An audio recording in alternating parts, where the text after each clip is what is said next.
The gravy spoon slips from my fingers, clattering against the ceramic floor of my parents' beach house kitchen. Warm brown liquid splatters across my apron like a Rorschach test of my family's indifference.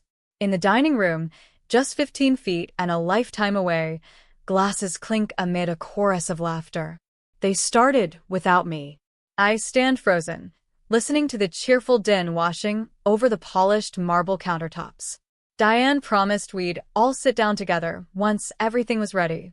That was before Justin's Tesla pulled into the driveway 2 hours ago, his designer luggage and winning smile instantly becoming the center of my parents' universe. To Justin, my father's voice booms from the dining room, for bringing this family together on Thanksgiving. The knife edge of those words slices through me. I've been here since Tuesday, chopping, seasoning, and basting while Justin rolled in just before dinner, empty-handed except for a bottle of wine someone probably gave him. I bend down to clean the spilled gravy, my knees cracking against the hard tile. From this angle, I can see them through the doorway, Diane straightening Justin's collar, Robert pouring him more wine, Aunt Linda leaning in to hear his latest success story. Not one of them notices my absence. 3 weeks ago, Diane started the family group text with her usual holiday enthusiasm. Thanksgiving planning. We'll cook whatever Justin likes this year since he's been so busy with his new position. I had suggested trying something different. Maybe we could go to that new restaurant on the bay, give everyone a break from cooking? Diane's response came swiftly. Traditions matter, dear. Besides, you're so good in the kitchen. Translation: you're so useful in the kitchen. I grab a fresh dish towel, wiping gravy from my hands. My fingers have finally stopped trembling. Something shifts inside me, like tectonic plates grinding against each other before an earthquake. I pick up the gravy boat, filled to the brim with the rich brown liquid I've spent hours perfecting. The silver serving piece belonged to my grandmother, who probably stood in kitchens just like this one, serving men who never had to wonder if their contributions would be acknowledged. Walking to the dining room, I place the gravy boat firmly on the table. The heavy silver base makes a satisfying thunk against the crisp, white tablecloth. 5 pairs of eyes look up briefly before returning to Justin, who's midway through a story about his golf game with a potential client. Honey, Diane says without looking at me, could you grab some more ice for Justin's drink? The request hangs in the air between us. I've spent 2 days cooking, while Justin hasn't lifted a finger. The words rise to my lips before I can swallow them back. No. The single syllable lands like a stone thrown through glass. The conversation stops. Justin's mouth hangs open mid-sentence. Diane blinks rapidly, her social smile faltering. I'm sorry? I said no. My voice sounds different, steadier than I feel. Robert's face darkens as he sets down his fork. Your brother drove all the way from Tampa. 2 hours, I say. He drove 2 hours. I've been cooking for 2 days. The silence stretches between us, filled with the unspoken rules I've just broken. My heart hammers against my ribs. This tiny rebellion might cost me the security of being part of this family, the conditional love I've spent 35 years trying to earn. Diane laughs nervously, smoothing her napkin. Claire's just tired from cooking all day. She turns to Justin. The turkey is exceptional this year, don't you think? And just like that, the moment passes. The conversation flows around me like I'm a rock in a stream. Justin resumes his story, with barely a pause. But something has changed. For the first time, I've pushed back against the current instead of letting it sweep me along. My no still echoes in my ears as I take my seat at the table, not rushing back to the kitchen, not fetching ice, not disappearing into the background of my own life. I reach for the wine and pour myself a full glass. When I look up, Aunt Susan catches my eye from across the table and gives me the slightest nod. I take a long sip and feel the warmth spread through my chest. This Thanksgiving just became something entirely different. The half-eaten turkey sits abandoned on the dining room table as I escape to the kitchen, my legs carrying me away from the laughter that doesn't include me. I need a moment to breathe, to process what just happened. My small rebellion, that simple no, still thrums through my veins like electricity. Diane's iPad sits open on the granite countertop, her Facebook page glowing with notifications. I shouldn't look. I've never been the snooping type. But something pulls me forward, my fingers hovering over the screen before I tap her profile. The most recent post stops my breath cold. Excited for Justin's special Thanksgiving menu. Can't wait to taste what my talented son suggested for our family gathering. My talented son. Not a word about who actually shopped for ingredients, prepped for 2 days, or woke at 5 this morning to put the turkey in the oven. I scroll down. Photo after photo from birthdays, Easter, last Christmas. Dozens of images of Justin smiling with Diane and Robert. In some, I spot my elbow or the back of my head as I carry dishes to the table or clean up in the background. Not one photo features me front and center. Not one. The kitchen suddenly feels too small, the walls pressing in as 35 years of being overlooked crystallize into undeniable evidence.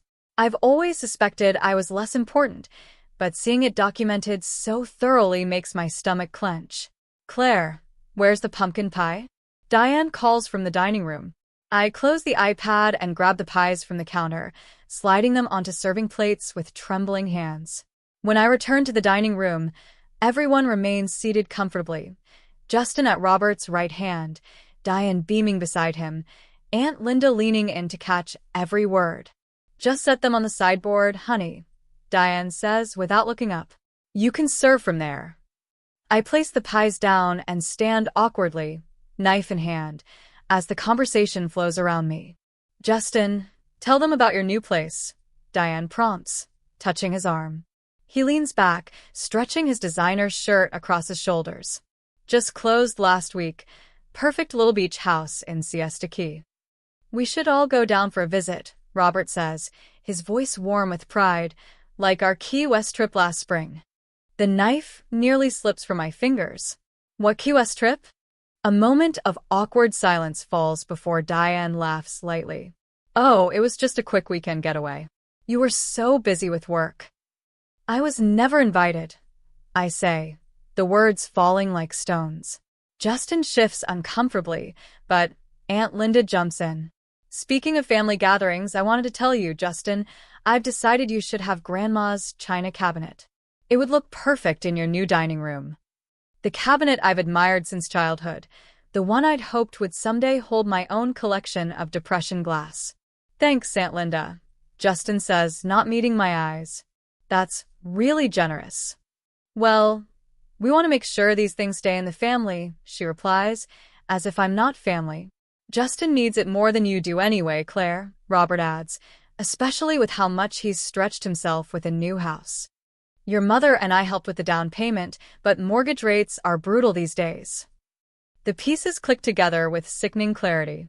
The same parents who called me financially irresponsible when I bought my modest Orlando condo 3 years ago with no help from them had handed Justin a down payment for a beach house.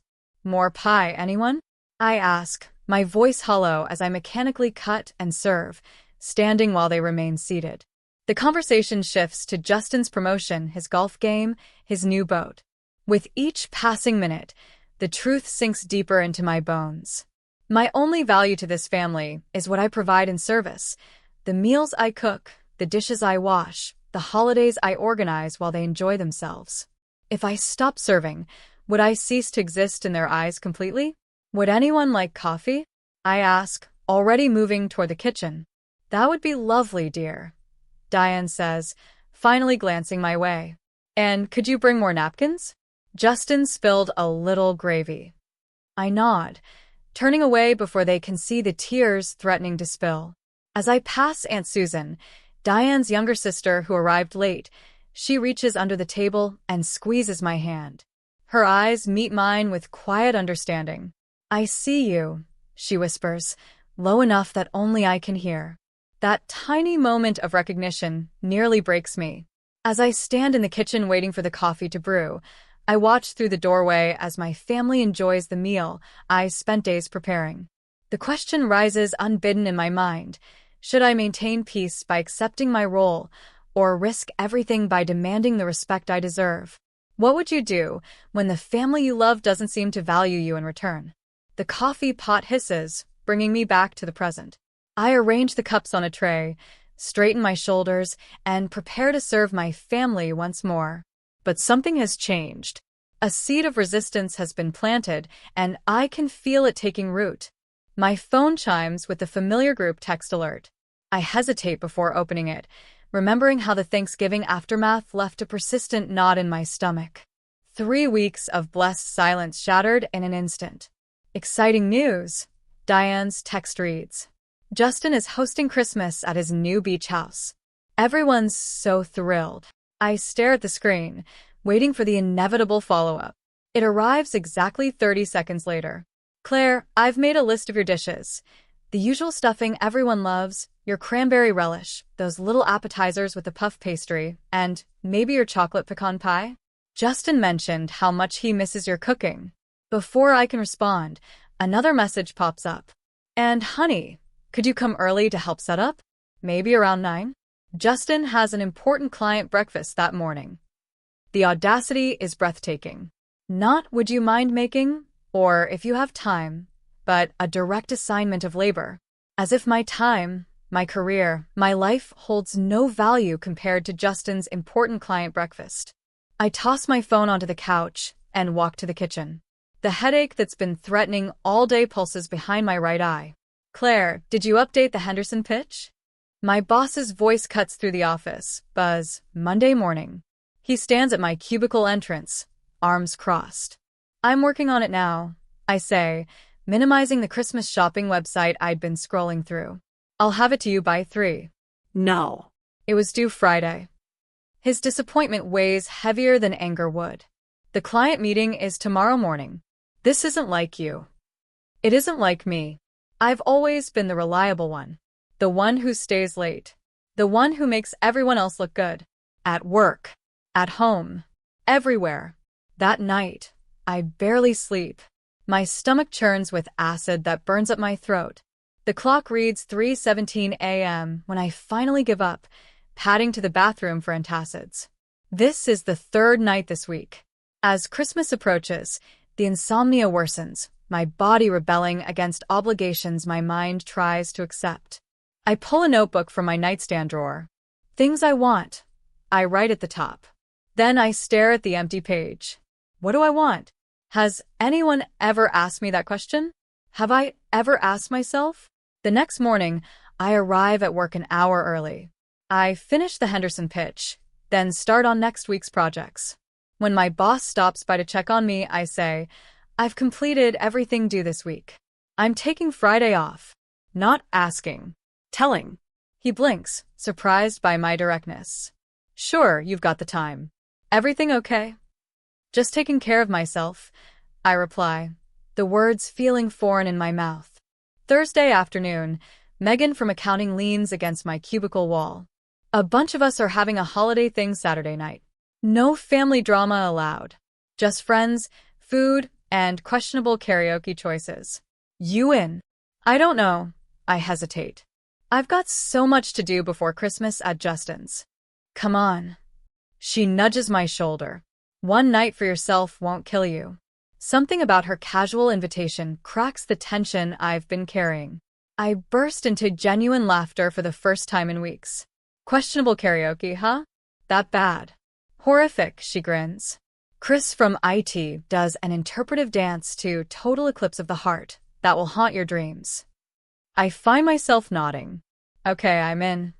The possibility of joy, simple, uncomplicated joy, with people who expect nothing from me except my presence, feels like coming up for air after being underwater too long. Friday off, I spend the whole day away from the kitchen, outside, just by myself. Saturday, I test new recipes I found on the internet, prepare, and go to hang out with friends from work. My phone rings Sunday evening. Diane's name lights up the screen. I consider letting it go to voicemail, but something inside me has shifted. Hi, Diane. I answer, keeping my voice neutral. Claire, I'm finalizing Christmas plans. Did you get my text about coming early to help Justin set up? We're counting on you. He's so busy with his new promotion. I watch my knuckles turn white around the phone. The familiar script unfolds. Justin's needs elevated, mine dismissed. The old Claire would apologize for the delay and promise to do better. The old Claire would already be planning which grocery stores had the best ingredients for all those assigned dishes. I'm busy too, I say quietly. I have my own life and career. The silence stretches so long, I check to see if the call dropped. What's that supposed to mean? Diane finally asks, her voice tight with disapproval. It means exactly what I said. I have deadlines, responsibilities, and commitments of my own. I'm not just sitting around waiting to be useful to Justin. This is Christmas, Claire. Family comes first. Does it? Because it seems like Justin comes first, and I'm just expected to serve him. Diane gasps. That's not fair. He works so hard. So do I. The words burst from me with unexpected force. I work hard too, Diane. But no one in this family has ever acknowledged that. No one has ever asked what I need or want. It's always about making things perfect for Justin. I don't understand where this is coming from, she says, her voice quavering. We've always been a close family. The truth lands in my chest with stunning clarity. I don't need their approval to be worthy. I never did. All these years of contorting myself to earn love that should have been freely given, what a waste. I'll think about Christmas, I say calmly. I'll let you know what I decide. I end the call before she can respond. The following week at work, something strange happens. Megan stops by my desk with coffee. Thought you might need this, she says, placing it beside my keyboard. No expectations, just kindness. At lunch, my colleagues ask about my holiday plans. When I mention the uncertainty around family Christmas, Chris from IT immediately offers, a bunch of us are having an orphan Christmas if you want to join. Potluck style. Everyone brings something they actually enjoy making. The contrast staggers me. These people, some I barely know beyond professional courtesy, asking what I want rather than telling me what they expect me to give. Thanks, I say, standing a little straighter. I might take you up on that. That evening, I open my laptop and begin drafting an email to my family. The words flow with surprising ease. Dear Diane, Robert, and Justin, I type. I've given a lot of thought to Christmas this year. I've decided not to attend the gathering at Justin's beach house. I explain my feelings without accusation, simply stating facts. Years of unbalanced expectations, the toll on my health and career, my need to create boundaries that honor my worth. An hour later, my phone rings. Aunt Susan's name appears on the screen. Your mother called me, she says without preamble. She's quite upset. My heart sinks. I'm sorry if she dragged you into this. Don't be. Aunt Susan's voice softens. I wanted you to know that whatever you decide about Christmas, I support you. It's long overdue, Claire. Tears spring to my eyes at this unexpected alliance. Thank you, I whisper. After we hang up, I return to my laptop. Yet my phone lights up again, Diane calling. I take 3 deep breaths before answering, exactly as Megan advised during our lunch yesterday. Hello, Diane. My voice comes out steady, a stark contrast to the nervous tremor that usually accompanies these calls. Claire, we need to discuss Christmas arrangements. She launches in without preamble. Justin wants to know which dishes you're bringing. He's planning the table settings. I press my palm flat against the cool granite of my kitchen counter. I won't be coming to Justin's for Christmas. The silence that follows stretches, so long I check my screen to ensure we haven't disconnected. That's ridiculous, her voice returns, higher pitched than before. Of course you're coming. Your brother has a brand new house to show everyone. I've made other plans. I maintain eye contact with my reflection in the microwave door, refusing to look away from myself. What other plans could possibly be more important than family? The familiar dismissive tone creeps in. My plans are important because they're mine. Each word comes out distinct, like stepping stones across a rushing stream. I've spent every holiday cooking, serving, and cleaning while everyone else enjoys themselves, including Thanksgiving last month when you all started eating without me. You promised we'd all sit down together. I cooked for 2 days straight. Robert toasted Justin for bringing the family together while I was still in the kitchen. For the first time in our decades of conversations, Diane has no immediate retort. The silence carries weight. Well, she finally manages. I'm sorry if you felt unappreciated. I didn't feel unappreciated. I was unappreciated. The distinction matters. I'm making different choices this year. You'll break your father's heart. Her voice wavers with practiced fragility. He's been telling everyone how proud he is of his children. I almost laugh. When did Robert last tell me he was proud of me? He didn't even acknowledge my promotion last spring. That's not fair. She stops abruptly. He what? He's not good with words, she offers weakly. Not like Justin. Justin is good with words because you and Robert hang on every one of them. You've spent my entire life treating him like the star of the show while I work backstage. Her breathing changes. I suppose we've taken you for granted. The admission, however small, stuns me into momentary silence. My prepared arguments dissolve as unexpected tears prick my eyes. What would it take to fix things? She asks. When Diane asked what it would take to fix things, I hesitated. Should I give them another chance to change patterns built over decades, or was it time to prioritize my own well-being, even if it meant spending holidays apart? I hang up without answering, promising to think about it. Megan arrives at my condo an hour later with takeout and her laptop. Operation Freedom Christmas is underway, she announces, setting containers of pad thai on my coffee table. You're ridiculous, I say, but the knot in my chest loosens for the first time in days. Look at these options. She flips open her laptop, displaying a booking site. Key West has vacancies at that boutique hotel we've been eyeing. Christmas on the beach instead of Christmas in servitude. I stare at the images of turquoise waters and swaying palms. My family would never understand. That's kind of the point. Megan scrolls through room options. Your happiness isn't contingent on their understanding. My phone buzzes with Aunt Susan's name. Speaking of family, I murmur, answering the call. I heard you're skipping Justin's Christmas extravaganza. Susan's voice carries none of my mother's accusation. News travels fast. Your mother called in reinforcements. She wanted me to talk some sense into you. My stomach tightens. And I told her I'm visiting you in Orlando instead. The smile in her voice is unmistakable. I've had enough of Justin's show-off mansion and your parents fawning. If you'll have me, of course. Tears well up again, but different from before. Really? Really? We can start our own traditions. Ones where nobody spends the entire day in the kitchen while others take credit. After we hang up, I book the Key West reservation for the days after Susan's visit. For the first time, the holidays stretched before me like an open road rather than a predetermined path. My phone rings again that evening. Robert's name flashes on the screen. He hasn't called me directly in at least 3 years.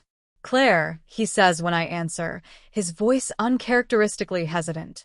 Your mother mentioned you might not be joining us for Christmas. Before I can respond, a text from Justin lights up my screen. Are you really not coming to my new place for Christmas? I've made other plans, I tell Robert, watching another text bubble appear from Justin. I see. The uncertainty in his voice is new territory for both of us. Perhaps we could discuss this further. Your mother was hoping you might meet her for coffee next week. I consider the request, turning it over like a strange artifact from another time. I'll think about it. After we hang up, I read Justin's second text. Mom's really upset. Can't you just come for one day? Standing in my quiet kitchen, I realize I'm smiling. Not from cruelty or vengeance, but from the strange weightlessness of finally being seen. They've noticed my absence. It's a start. Next week, Wednesday, the holiday music floating through Sunflower Cafe feels like an ironic soundtrack to the tension unfolding at our corner table. Diane sits across from me, her hands clasped around a mug of peppermint mocha she hasn't touched. Between us lies the worn leather photo album she brought, a tactical prop in her arsenal of manipulation.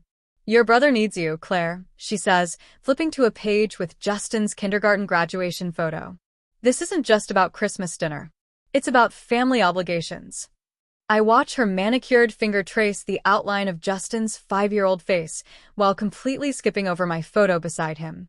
Even in reminiscing, I remain invisible. Justin has important clients coming. He wants to impress them with a traditional family Christmas. Her voice drops to a confidential whisper. He specifically asked for your cranberry relish recipe. Not for me. For my recipe. You know your father, and I won't be around forever. Her voice wavers with practiced emotion. Are you really willing to throw away your family over petty jealousy? The words land exactly as she intended, like a punch to the stomach. For a moment, I feel the familiar guilt rising in my throat. But then I notice her eyes starting to check if her performance is having the desired effect. I reach into my bag and pull out my own folder. I brought something too, I say, my voice steadier than I expected. I place 2 family photos side by side.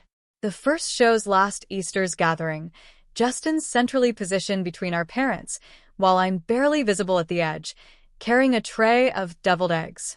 The second from Thanksgiving shows a similar composition, Justin raising a glass in toast while I stand in the background, refilling water glasses. 6 holidays in a row where I cooked every dish. I continue, sliding forward a handwritten list. 32 family gatherings where I arrived hours early to set up and stayed hours after to clean. 4 birthdays of mine that were rescheduled because they conflicted with Justin's plans. Diane's face tightens. We appreciate everything you do. You appreciate everything I provide. I correct her. There's a difference. I tap the list with my index finger. When was the last time anyone took a photo of me enjoying a holiday meal? When did anyone offer to help me in the kitchen? When did my birthday get the same attention as Justin's job promotion? She shifts uncomfortably, glancing around as if searching for witnesses to my rebellion. I'm not throwing away family, Diane, I say, my voice softening but not weakening. I'm refusing to be the servant. Her mouth opens, then closes. For perhaps the first time in my adult life, my mother has no ready response. The holiday decorations surrounding us, twinkling lights and paper snowflakes, cast strange shadows across her face. Outside the cafe window, shoppers hurry past with bags of presents, their faces alight with anticipation rather than obligation. I pull out my phone and slide it across the table, displaying the confirmation email. I'm spending Christmas in Key West, I say, with friends who see me as more than what I can provide for them. Diane stares at the screen, her face draining of color as reality sinks in. Her fingers clutch her untouched coffee mug so tightly her knuckles whiten. You've already booked it? The question comes out hollow, disbelieving. Megan and I leave Christmas Eve morning. But what about Justin's dinner? The genuine confusion in her voice speaks volumes.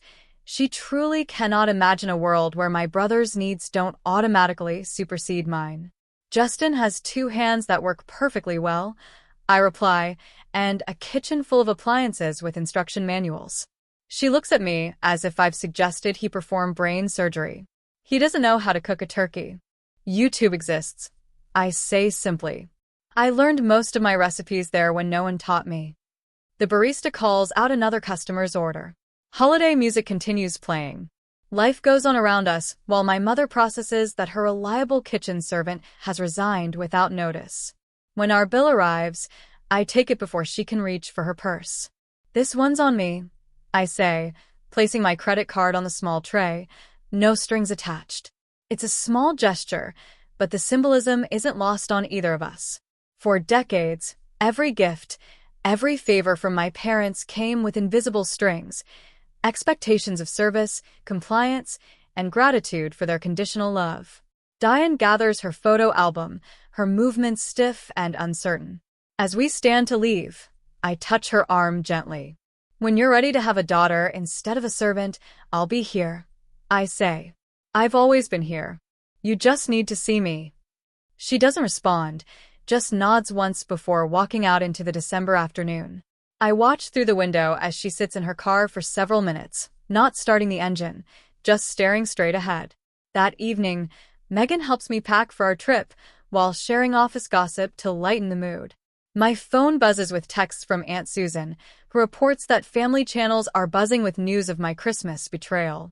Apparently, Justin asked if the turkey comes with instructions written on it. She writes with a laughing emoji. Your mother told him to order catering, but your father insists on a home-cooked meal. I feel a strange lightness, knowing my absence has created such a disruption, not from spite, but from the realization that my contributions were substantial enough to leave a gap when withdrawn. The family group chat has been noticeably silent. No guilt trips, no angry messages, just the digital equivalent of stunned silence. As Megan and I toast to our upcoming beach Christmas with glasses of wine, my phone lights up with a text. It's from my father, the first direct message he's sent me in years without my mother as intermediary. "We need to talk," it reads.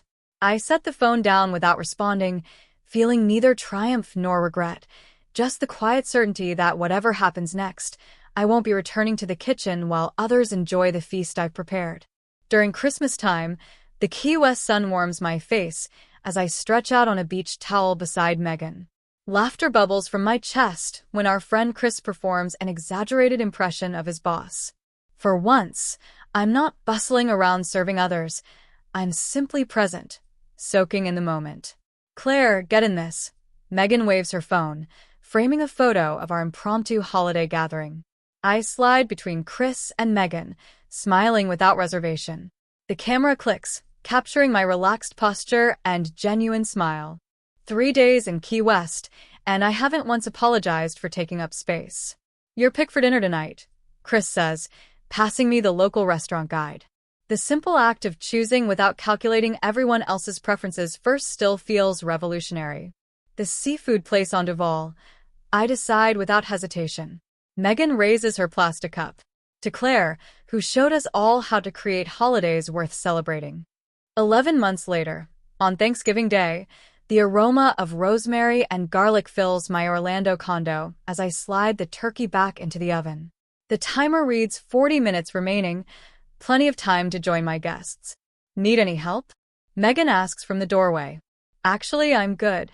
The words come easily now. Chris is handling the potatoes. Susan brought dessert. Everything's under control. When I enter my living room, Aunt Susan pats the sofa beside her. "This beats Justin's stuffy dining room," she whispers, squeezing my hand. My Thanksgiving table looks nothing like my mother's perfectly coordinated settings.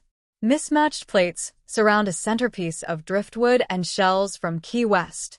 Chris stands at the counter, sleeves rolled up, mashing potatoes, while deep in conversation with Susan's daughter, Sophie. "Wine," I offer Susan, pouring myself a glass without waiting for permission. "Your father called me yesterday," Susan says quietly.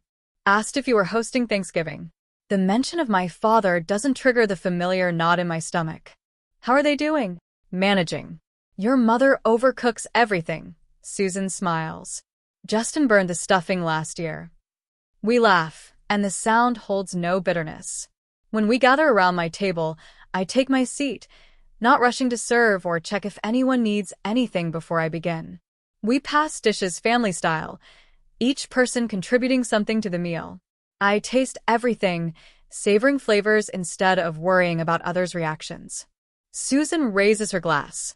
"To traditions that nourish rather than drain us." "To chosen family," Megan adds. 2 weeks later, my phone lights up with my father's number. I answer with steady hands. "Claire," his voice sounds older. "Your mother and I were wondering if we could visit for Christmas." I stand before the wall where I've hung the photo from our Thanksgiving dinner. 5 smiling faces, mine centered and glowing. "I'd like that," I say, "but things will be different." We'd cook together, not just me, and I've planned a friend's gathering on Christmas Eve that won't change. The silence stretches between us. "Then I think we can manage that," he replies. As I consider my father's request, I wonder if some relationships can be rebuilt on new terms, or if some patterns are too deeply ingrained to change. What would you do? Try to redefine the relationship, or maintain the healthy distance you've created? I hang up the photo, adjusting it until it sits perfectly level. Whatever happens with my parents, I've found my footing.